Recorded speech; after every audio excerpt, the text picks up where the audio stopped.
Olá, seja muito bem-vindo a mais um vídeo aqui no meu canal do YouTube. E nesse vídeo de hoje eu vou falar da relação da rota miofascial anterior, que é essa cadeia que passa por toda a parte da frente do nosso corpo, e a rota miofascial posterior, que é a que passa por toda a parte de trás do nosso corpo. Muitas pessoas dizem que essas duas cadeias, trabalham de maneira opostas. Mas será que isso é verdade?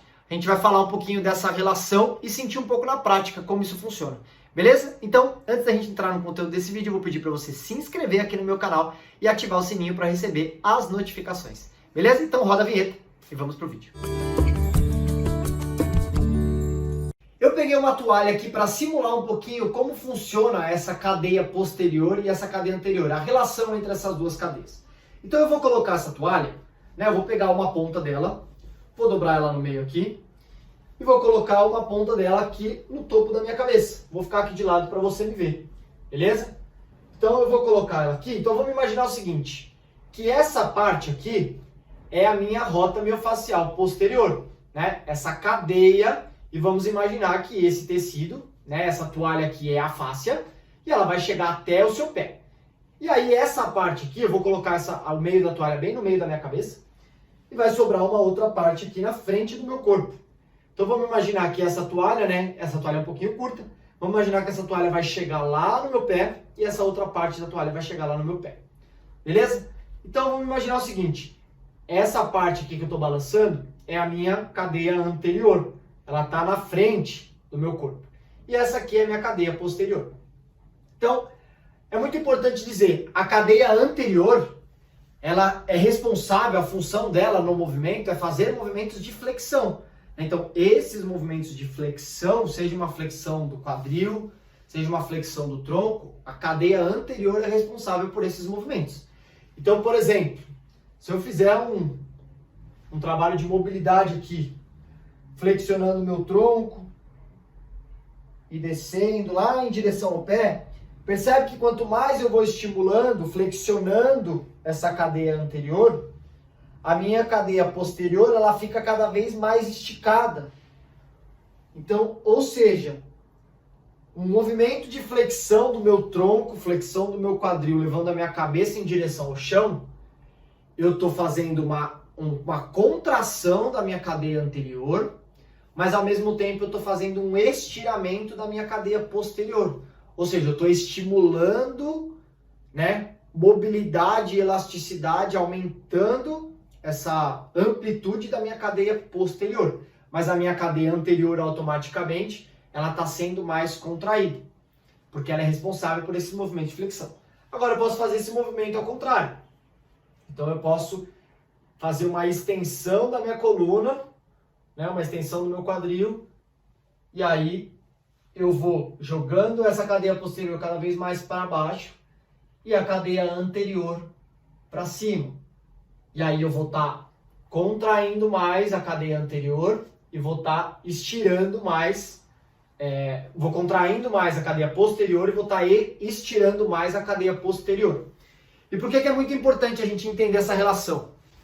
Vou pegar meu banquinho aqui para eu sentar. Então vamos lá, e por que é muito importante a gente entender essa relação? Quando a gente vai trabalhar movimentos para liberar a cadeia posterior, a gente precisa fazer com que essa cadeia posterior ela estique o máximo possível. Para ela esticar, a cadeia anterior ela precisa contrair, que foi o movimento que eu acabei de executar. Fiz um movimento de flexão da minha coluna, flexão do meu quadril, para eu conseguir chegar lá embaixo. Então eu tive que fazer uma flexão aqui da minha cadeia anterior, e a minha cadeia posterior ela vai ficando cada vez mais estirada para eu potencializar os ganhos nela. Se eu fosse estimular a minha cadeia anterior, eu faria o processo inverso. Então eu vou estimular ela para cima e para trás, e aí automaticamente eu gero um maior estiramento dessa linha anterior, mas a linha posterior ela acaba sendo mais encurtada. Então, elas são polares, a cadeia anterior e a posterior, elas fazem funções até que opostas, digamos assim, mas elas são polares que trabalham juntas no movimento. Então, uma depende da outra. Elas não são opostas no sentido que se eu estimular uma, eu estou prejudicando a outra. Não, se você estimular uma, você está potencializando a outra também. Até porque para a gente ganhar espaço no tecido facial, né, nutrir o tecido facial, a gente precisa desse movimento de contração e estiramento. Contração e estiramento, que é o famoso pulsar.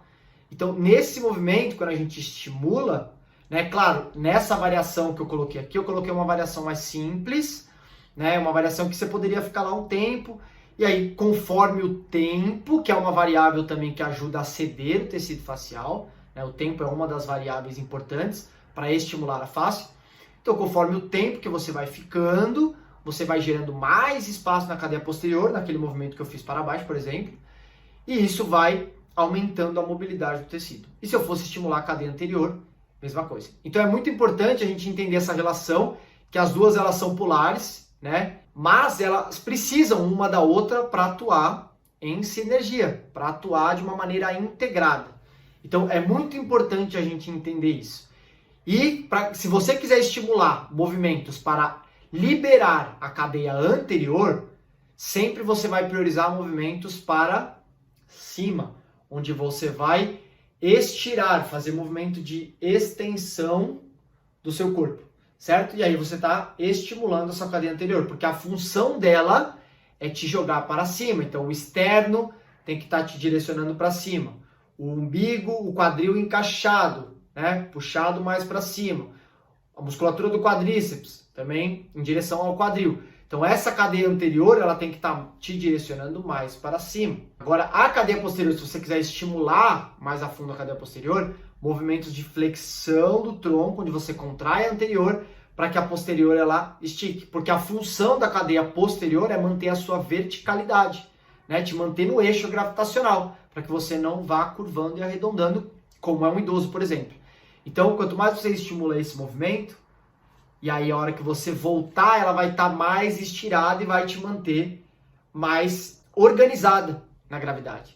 Eu já peguei várias situações, por exemplo, de alunos que estimularam movimentos para a cadeia posterior e quando terminaram o movimento, voltaram para o eixo central e falaram, caraca, eu estou me sentindo mais alto.